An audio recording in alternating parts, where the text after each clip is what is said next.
Hi, everybody. Happy Thursday. I am in my backyard at the moment because it is so beautiful in Oakland. Um, and because I'm an artist and I can't go to my studio, I have been instead working on things in my house.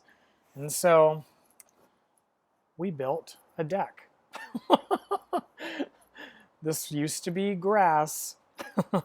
I'll just kind of show you. You probably can't see anything. I'm sitting under the pergola, but I have a very, very tiny yard and we decked it so that, oh, and look at the steps. I think they're particularly good. Um, so that we can be outside and not be in the dirt. That's my lemon tree, which is overproducing. So, aside from me wanting to give you a tour of all the work that I've been doing, believe me, on the other side is my garden, which is exploding. If anyone needs any strawberries, let's be fruitful instead with the continued examination of Huang's and butterfly.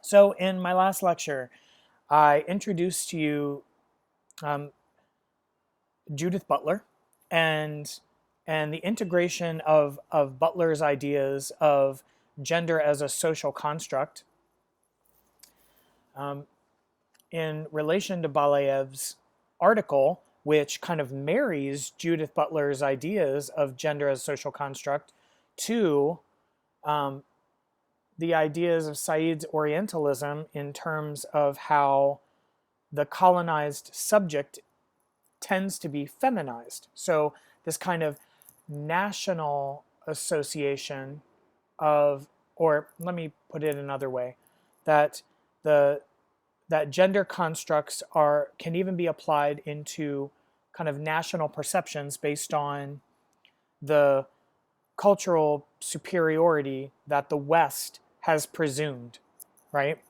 And you all are exploring that in your discussion questions.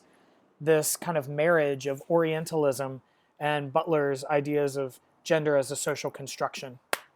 And that's going to be very messy, very slippery, and I want it to be. I want you all to navigate these questions and ideas, not because there is any kind of absolute answer, but instead there is insight to be gained in marrying these ideas. And certainly that's what art tries to do, right? It's a conduit between humanity and its own sublime nature. And that is not necessarily scientific. We can utilize the scientific mind to approach these things, right? But ultimately, we're talking about answers that will never fully, or questions that will never fully be answered.